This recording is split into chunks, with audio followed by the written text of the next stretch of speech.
మీరు ఇప్పటిదాకా ఎసోంటి ఇండ్లు చూసిండ్రు అంటే వెనకట గుడిసెలు ఉండేటి, ఆ తర్వాత గూనె పెంకల ఇండ్లు వచ్చినాయి. అందులో మళ్ళీ కుమ్మరి గూన అని ఒకదాని మీద ఒకటి వరుసుకుంటూ పోయే పెంకులు ఉండేటి. ఇంకోటి బెంగళూరు గూన అని ఎర్ర గూన పెంకలతోటి కప్పులు వరిసేది. ఇక ఆ తర్వాత రోజుల్లో అవి కూడా పోయి రేకులు ఇండ్లు వచ్చినాయి.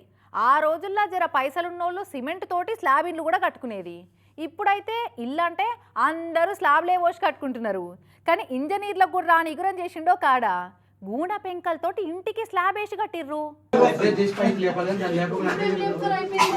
పనిగల బంట్లు పందిరేస్తే పిచ్చలు వచ్చి వాళ్తే పిడాత కూలిందంటారు చూడురి.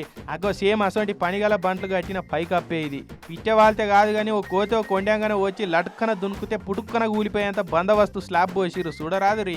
గులాబీ కండవలేసుకున్న అన్నలు అక్కలు ఈ గూన పెంకలతోటి పోసిన స్లాబును చూసి ఎట్లా బిత్తరబోతున్నారు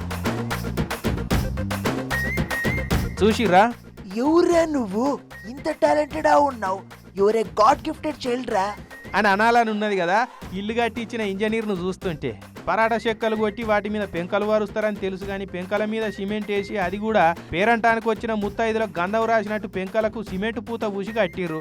అగో గోడలు కూడా చూడరాదు. గడ్డపార అవసరం లేదు. చిటికనేలతోటి గెల్లకిస్తేనే రైసు మిల్లులో తౌడు రాలిపడ్డట్టు రాలిపడుతున్నది కదా.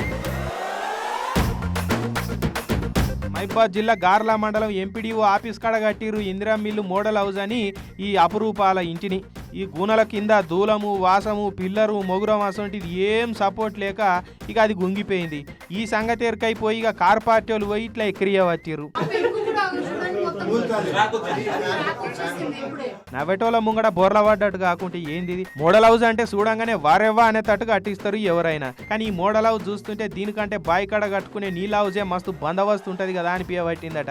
ఎంపీడీ ఆఫీస్కి పోయి మోడల్ ఇందిరా మిల్లు చూసిన వాళ్ళకు.